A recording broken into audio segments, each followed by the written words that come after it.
See what happens. He wasn't going to fucking help out. You know who's the king of fucking with the opening acts is Norm. Like, oh, really? Oh, yeah, God. what does he do? But not like, he's not, not that I hate him. It's funny, but he did this thing to me in San Francisco once. They sent us on tour to promote Dirty Work, right? So I had to open for him. It was all theaters. I had been used to clubs. We go to San Francisco, and Norm pulls me aside, and he goes, hey, man, we're in fucking San Francisco, man. No fucking fag jokes. I go, what are you talking about? I played the punchline before. He goes, nah, it's a club. This is a fucking theater, man. Don't fuck with me. No fucking fag jokes. I seen your act. So meanwhile, without fag jokes, I got like 2 minutes. Right.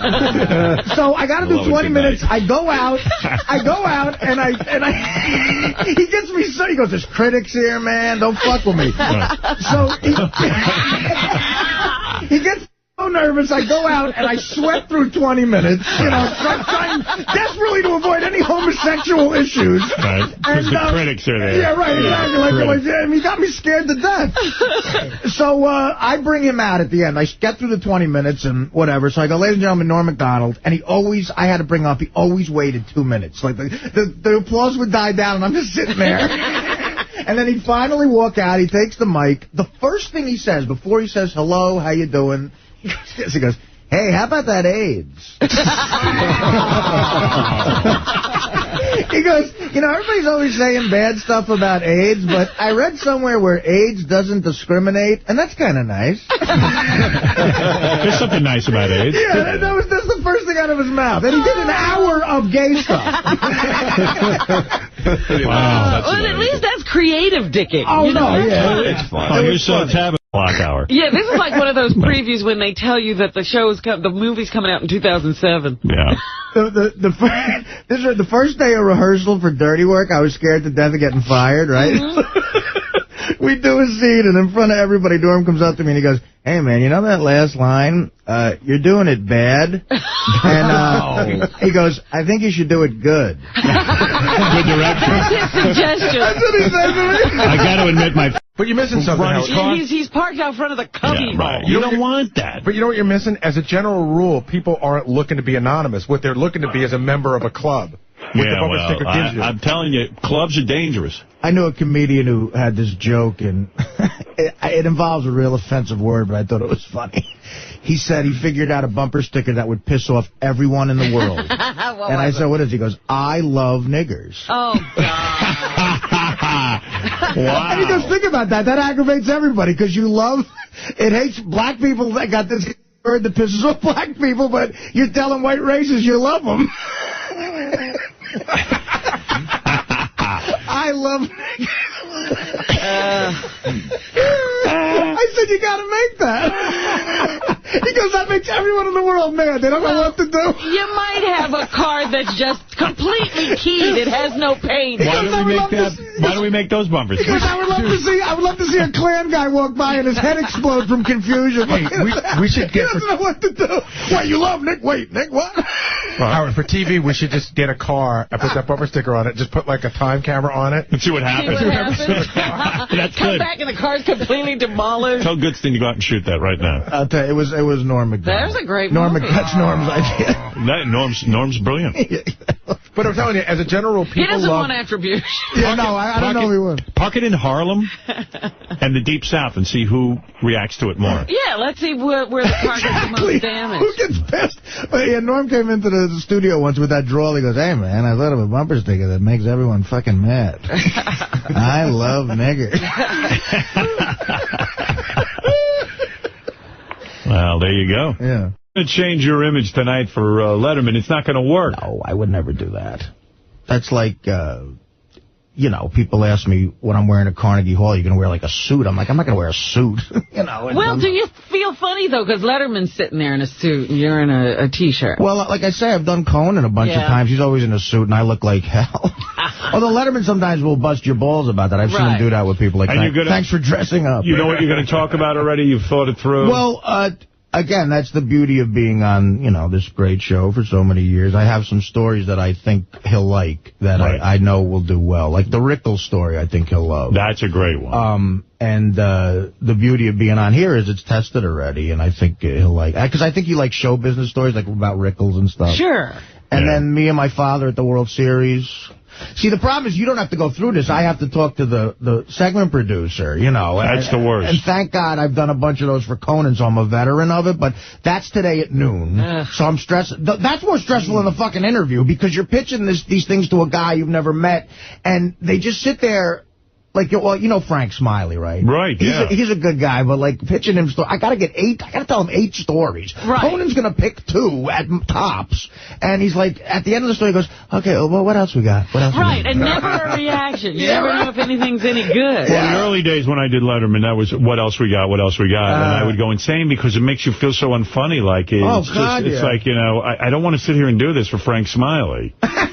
You know, I mean, or at least fake a laugh at the end, so I don't go in with a complete lack of confidence in the thing. So I got a couple of things, I think. And he loves Norm. Well, the good thing is 2 people I'm friendly with he loves. He loves you and Norm. Like, he's always said you guys are 2 of his favorite guests ever. Right. So, you know, the fact that I'm on this show, I think, will help me. And I got a couple of great Norm. You know the Norm story about him saying the date rapist thing? Yeah, that's a great one. That's a killer story. That I'm gonna go with that first. Yeah, I think I'm going to try that. Well, that's the other thing they do, these segment guys. They put it in order.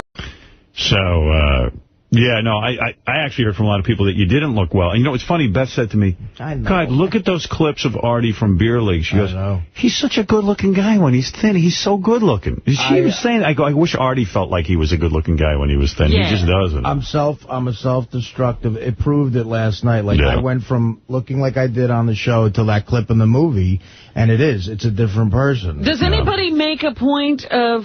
Does Letterman say what happened? Letterman, no. Does Letterman acknowledge that there were 2 different human beings, and one in the film and then you sitting there? You know, it's funny. There was a weird thing. You know, I always love when you do a Letterman appearance and discuss what goes on the breaks with him. Right. Now, I didn't get a commercial break, but because it was one segment, but during my clip, he talked to me instead of watching the clip.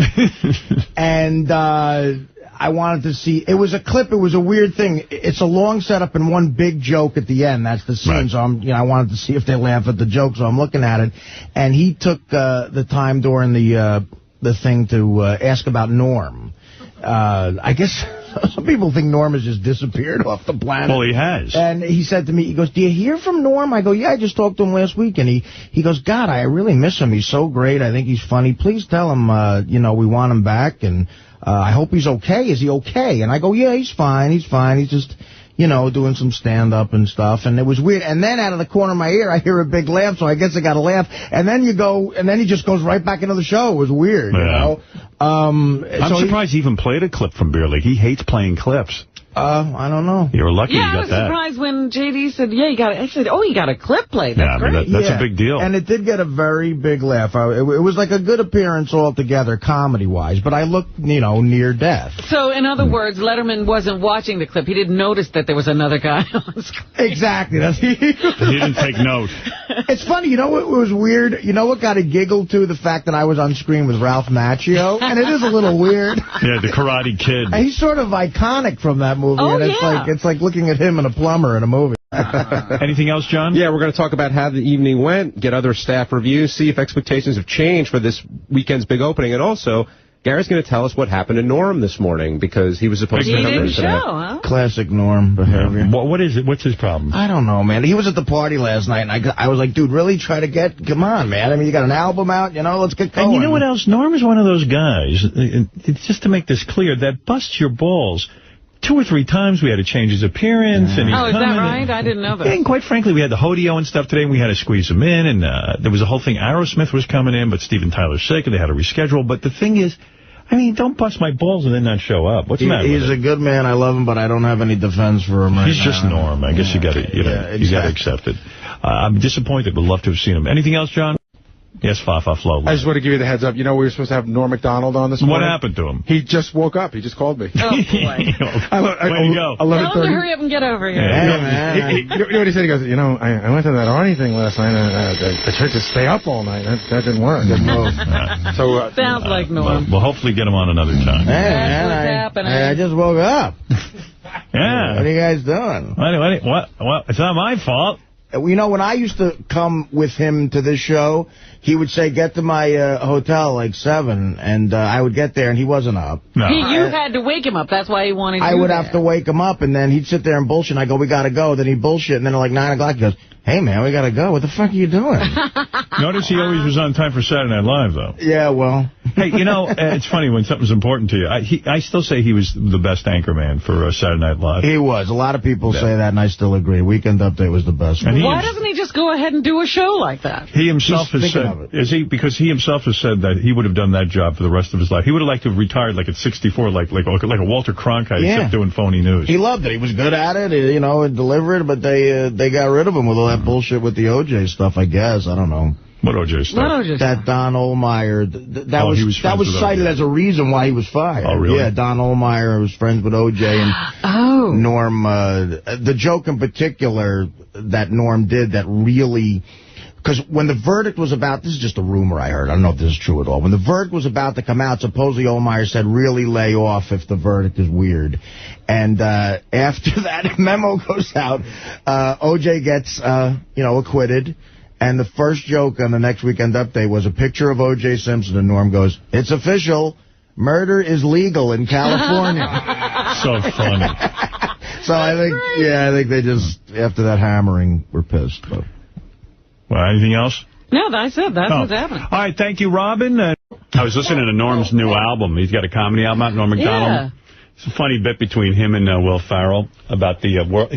Norm is... I haven't listened to the whole album yet, but it seems he's... the things that obsess him the most are gambling and homosexuality. Ah, really? Yeah.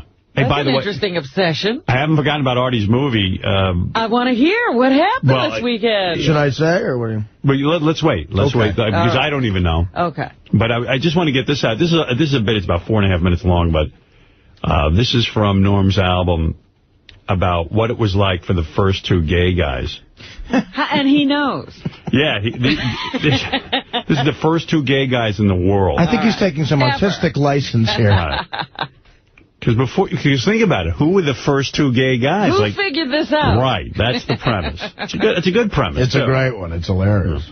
This is the story of 2 pioneers, 2 brave men who went where none had gone before. And today, every gay man owes a tremendous debt to these 2 visionaries.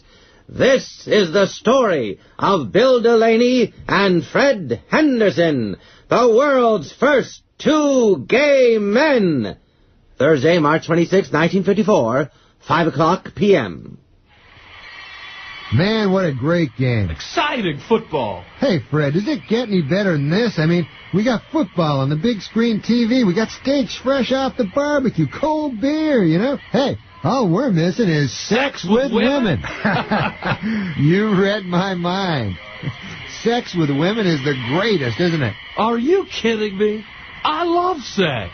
Yeah. When you say you love sex, you mean you love sex with women, right? Well, I love sex, and you can't have sex without a woman, right? Absolutely not. Absolutely not. But imagine if you could. How crazy would that be? Oh, my God. That would be the greatest. Sex, but no women. That would be like the best of both worlds. And I like women. Don't get me wrong, I just find them sexually repulsive. Yeah, you and me both. Oh, well, what are you going to do? Hey! Wait a minute. We're not thinking here. I mean, why don't we have sex right now? You and me. Great. Where are the women? No women. I'm sorry, I don't follow. No women. Just me and you, Fred. No women. We just have sex together. No women. No women. No women. Gotcha. Great. Okay, sure. I'm sorry. I still don't follow. Are the women coming later? No, that's the beauty of it. No women. Now, you want to have sex, don't you, Fred? Sure. Great. So, well, why don't we take our clothes off? Okie dokie.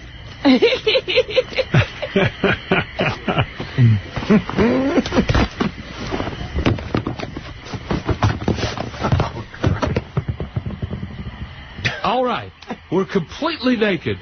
Let's have sex.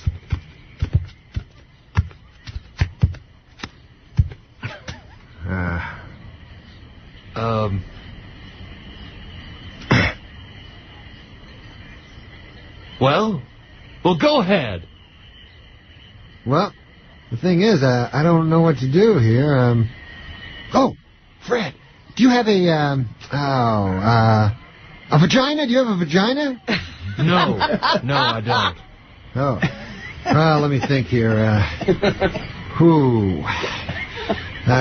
Listen, Fred, I'm starting to feel ridiculous here. I think this is going nowhere. Hey, listen, don't feel bad. Live and learn, I always say. Yeah, let's chalk it up to experience, put our clothing back on, and resume watching the football game. You know, because it's times like these. Hey, wait a minute. Do you? Do I what? Do you have a vagina? Oh, no, I don't. No vagina. So, I don't know, maybe we should just... Oh, hey, Fred, what's that? What? That, right over there. Oh, this. This is my ass. What? Oh, no, it's too crazy. Well, come on, what is it? It'd never work. Does it involve my ass? Yeah, it does, sort of. Well, all right, I'll give it a shot. Come on over here. Bring your ass over. Okay, here it is. Here's my ass. Okay. Let me just try this here. Okie dokie. Hey, that feels great. Oh, my God! Oh, dear Lord! Oh, God, Mother of all things holy! I like it. Please let this nightmare stop! Oh, my ass is fire! It's nice, huh? My ass is fire! No women? Oh, my ass is no more! It has been replaced by fire! Hey, what's that sound? I'm not sure, but I think it was anal tearing. My anus is being torn to shreds. Oh, okay, great. I thought it was just me, you know. I was hearing things or something. Please, I'm begging you to stop. Your unrelenting sexual pounding has turned my ass into a fountain of blood. This is nice. Oh! That's nice. There it is, the first two gay guys. That's really funny. That's great. So they're saying the first two gay guys were really stupid. Yeah. Right.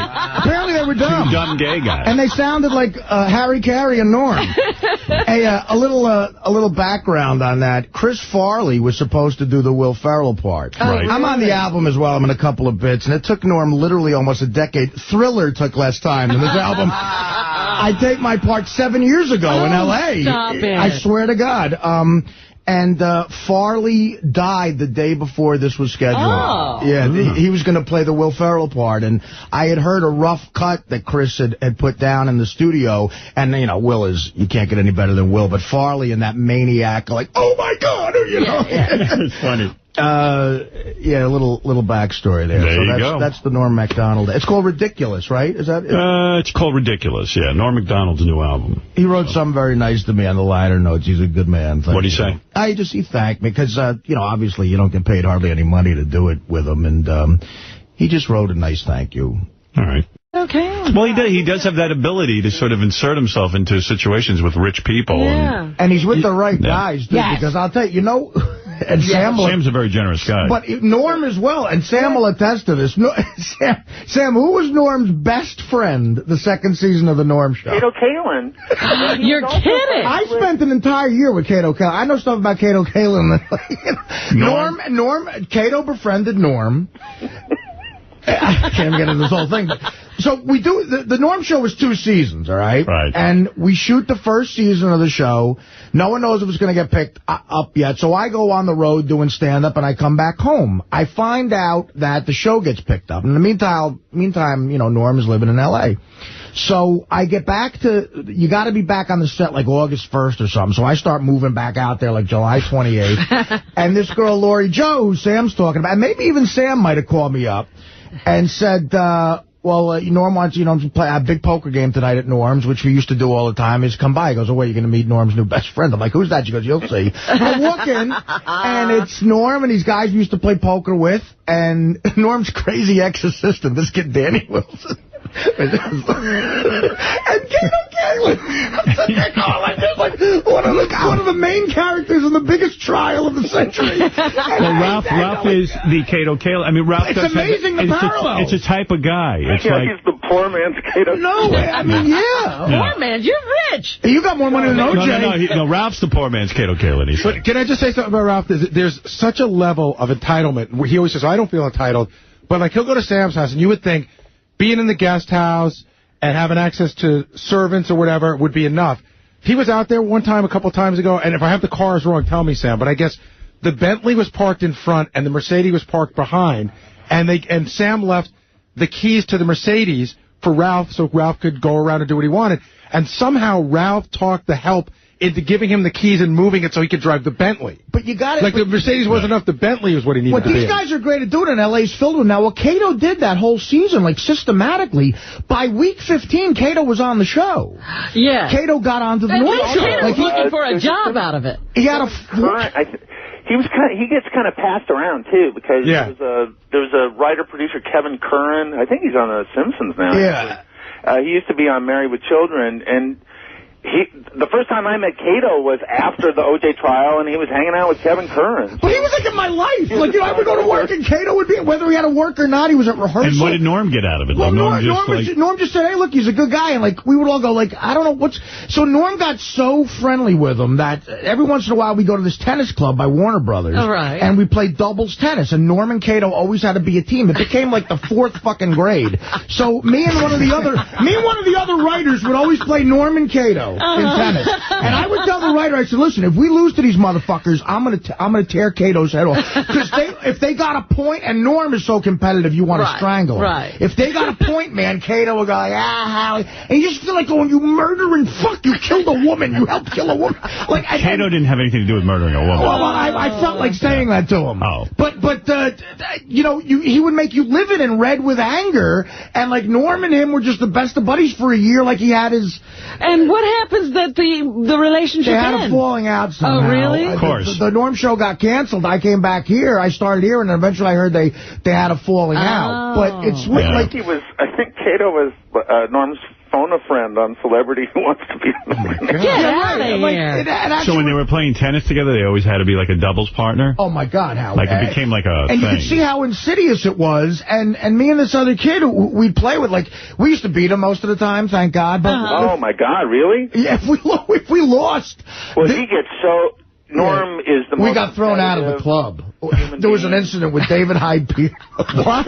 David Hyde Pierce, what a group. Next to the Warner Brothers lot, there's like this tennis club, and it's like an exclusive club, and it was like Caddyshack. Me and Norm would walk over in corduroys and just say, we want a court. And the guys there were like star fuckers. They give Norm a court. He had a show on ABC. So we walk on, and David Hyde Pierce would be there, and he had like an instructor. He'd be in his tennis whites. Tennis sweaters tied around his neck. And me and Norm, like, if I lost a point to Kato Kalin, I'd go, fuck, cunt, fuck, and I'd throw the racket, and David Hyde Pierce would get all scared. What's this? Yeah, like he was scared. Like Norm would like abuse him about maybe being gay, like all this shit. My like, and finally Hyde Pierce complained and got us thrown out. We got walked out of the club. Me, Norm, Kato Kalin, and this writer, we got walked out of the club. David Hyde Pierce was looking at us like all red faced, like, yeah, get out of here. Fuckers. Yeah, fuckers. And but Kato and Ralph has a lot of those. Like when I'm hearing this, I saw it firsthand, and I'm saying, my God, he's doing the same exact thing. Yeah, that's wild. Dominic, go ahead. Okay. Dominic. Ralph, do you remember when we were in Atlantic City, Howard, and we got Trump's suite, and all of us are going out and we're gambling and having a great time? Where was Ralph? In the bathtub. Jerking off.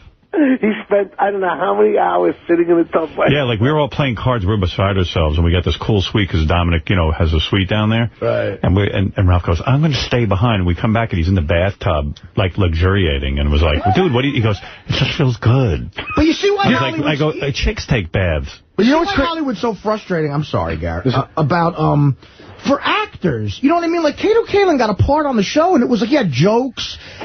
and no one auditioned, like it was just given to him. He was written in. And writers had to stand by and watch it. Like, they write jokes, and these writers are like, Kato Kalin doing this. Like, why would you want Kato Kalin, like a hated person on your show? But you know what makes me crazy about this whole thing that's going on right now? Like, closet support once you put St. Christopher in. And Norm Macdonald is an atheist times a million, right? Like, he's typical, like, intellectual, no, there's no God. And they sent us on tour to do stand-up when Dirty Work came out. We had to do, like, 6 cities. And it was MGM. They couldn't pay us, but they flew us first class all over the place. So we're sitting in a plane from L.A. to Phoenix, and I mentioned Norm. We're, like, taxiing. And I go, oh, man, I always call my mother right before I fly. And she says a prayer for me. And Norm's like, and you didn't do that this time? and I go, no, I forgot. He goes, call your fucking mother. So my surprise is erotic asphyxiation? I'm going to heighten your sexual pleasure by cutting off the flow of oxygen to your brain. How are you going to do that? Oh, no. I'm not going to say another word until you're all tied up and you still have one free hand. Okay. Hold on a second. Are you serious? Hey, now.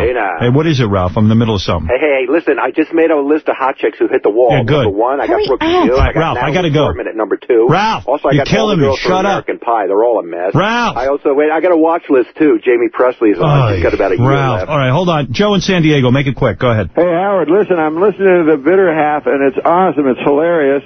But then, as usual, you have that fag Ralph come along with all this fag shit and then fag everything up. Why do you do that? All right, let me say this, and we don't have much time, but Ralph is very controversial, and I know a lot of listeners would agree with you that Ralph is annoying, but what I say goes, and I think Ralph is funny, and I hope that answers your question. Oh, yeah, I know. Fags are hilarious. Oh, also, tell Artie that I fucked Dana in the ass.